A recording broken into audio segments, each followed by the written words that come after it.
ओम नमो शिवाय। ओम नमो शिवाय। ओम नमो शिवाय। मेरे साथ सारे बाबा का जयकारा लगाएंगे। हर हर महादेव की जय। माँ काली, भारत माता की जय। सनातनियों, आज सभी हिंदू भाइयों बहनों, बच्चों, बुजुर्गों, महिलाओं, बच्चियों को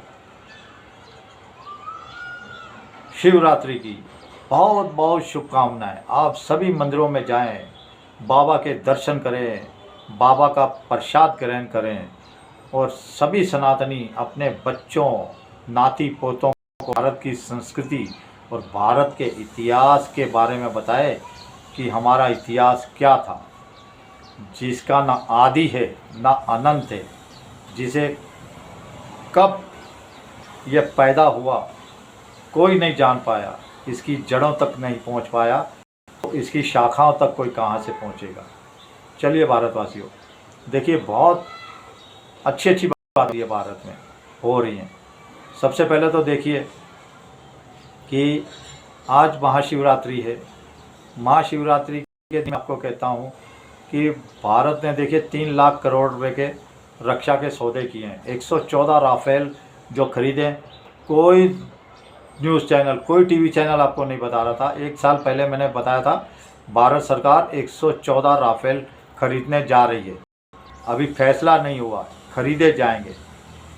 वो जो 36 खरीदे वो अलग है, उसके बाद 26 हमारे जल सेना के लिए खरीदे वो अलग है, और ये 114 अलग।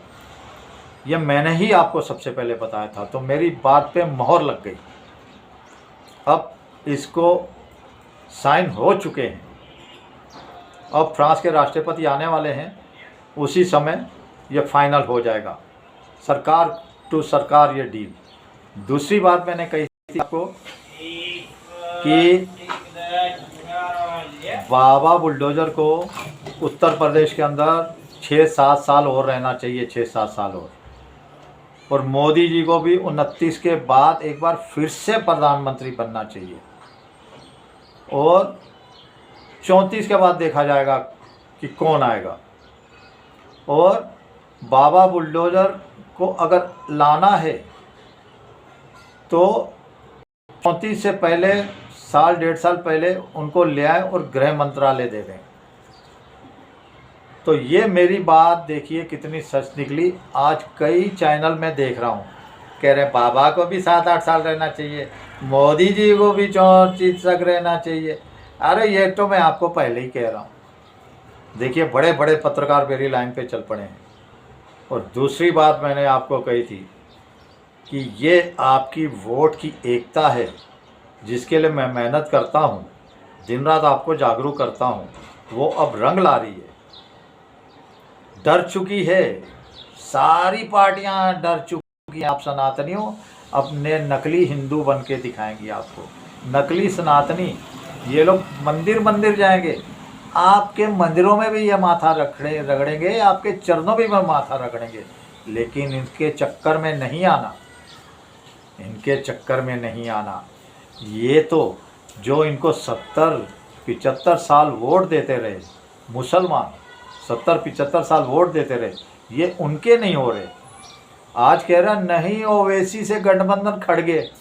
देखिए संसद में खड़ा होकर कह रहा है, संसद परिसर में, कि हम नहीं ओवैसी। ओवैसी क्या है? हैदराबाद का बिरबाग, हैदराबाद की शेरवानी है, हैदराबाद की बिरयानी है, और हैदराबाद की नाफरमानी है, हैदराबाद की नाफरमानी है, हैदराबाद की। ये खड़गे कह रहा है हमको नहीं चाहिए ये मुसलमान। दूर रखो, दूर रखो, दूर रखो, दूर रखो। खत्म हो जाएगी कांग्रेस, खत्म हो जाएगी, मिट जाएगी, इसको दूर रखो। औकात दिखा दी मुसलमानों की खड़गे ने औकात दिखा दी। ये है ये। अब इनका बहुत बुरा हश्र होने वाला है। ये कहते हैं ना वंदे मातरम नहीं गाएंगे, वंदे मातरम नहीं गाएंगे।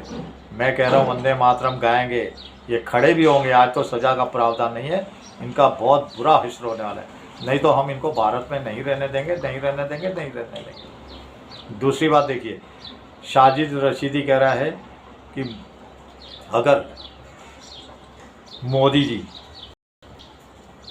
हमारे को साथ लेके चलें तो एक भी मुसलमान ऐसा नहीं है जो दूसरी पार्टियों को वोट देगा, एक एक मुसलमान भारतीय जनता पार्टी को।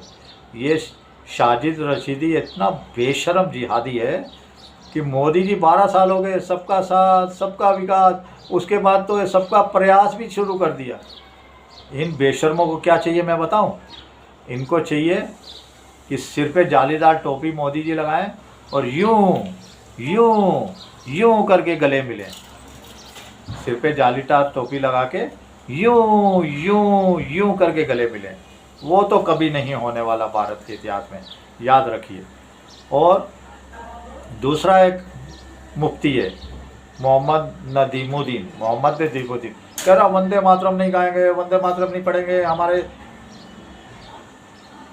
इंसाफ के खिलाफ है, ये कानून हमें हक देता नहीं है और हम अल्लाह के सिवा किसी के आगे। ये कैसे बोलते हैं ना, ये जो दरगाहों पे जाते हैं ना, झुक जाते हैं, नाक रगड़ते हैं, अपने घुटने रगड़ते हैं, जाते हैं, मिट्टियों में लोट-पोट हो जाते हैं, दरगाह में जाके बोलते हैं अल्लाह के सिवा नहीं झुकते। ये तो इतनी बेशर्म कौम है, ये बेशर्म। बहन मायावती के सामने जाता था, समझे ना ये लोग। ये जो है कहाँ वाला, संभल वाला, ऐसे बहन मायावती बहन मायावती आदाब है। वो छोटे से घूर के देख लिया तो दोनों आते थे, बहन मायावती जी आदाब है, और ये झुक जाते थे। ये इतने बेशर्म निकम्मे हैं, ये सबके आगे झुकते हैं, ये कांग्रेसियों के आगे झुकते हैं, ये समाजवादी पार्टी के आगे झुकते हैं, ये लालू यादव के सामने ज़िंदगी भर झुकते रहे, ये जो साउथ की पार्टियां उनके सामने झुके, अब ये उद्धव ठाकरे के सामने भी झुकना शुरू कर दिया इन्होंने। और मज़े की बात दिखाऊं आपको, ये कहते हैं ना नहीं अल्लाह के सिवा झुकते, सजदे में निगार है, सजदे में निगार, फिर यूं झुक जाएंगे, कमर और टेढ़ी कर लेंगे, फिर दोनों हाथों से सजदे में निगार, सजदे में निगार, फिर और घुटने मोड़ लेंगे, फिर बोलेंगे सजदे। ये ऐसी कौम है, जाहिल कौम, इनका हमारे देश से कोई लेना देना नहीं, इनको भगाना ही पड़ेगा। ये अल्लाह के सिवा नहीं झुकते, सबके आपके आगे झुकेंगे, मेरे आगे झुकेंगे, एक एक हिंदू के आगे झुकेंगे। ये देखिए, ये आपकी एकता का नतीजा है, मैं आपको बताता हूँ। इसलिए अपनी एकता कायम रखिए, बहुत कुछ आपको होता हुआ नज़र आ रहा है और बहुत कुछ होगा आगे आगे, देखते जाइए। चलिए, आपकी एकता के लिए आज महाशिवरात्रि के पावन दिन पर अभी हम सब मिलकर एक बार जयकारा लगाते हैं। हर हर महादेव की जय। जय श्री राम, जय श्री हनुमान, वंदे मातरम, जय हिंद। हमारे सैनिकों के लिए भी जय हिंद, एक सैल्यूट। और सनातन वासियों, आपके लिए तो बार बार सैल्यूट, जो आप अपनी जागृता, अपनी ताकत दिखा रहे हो।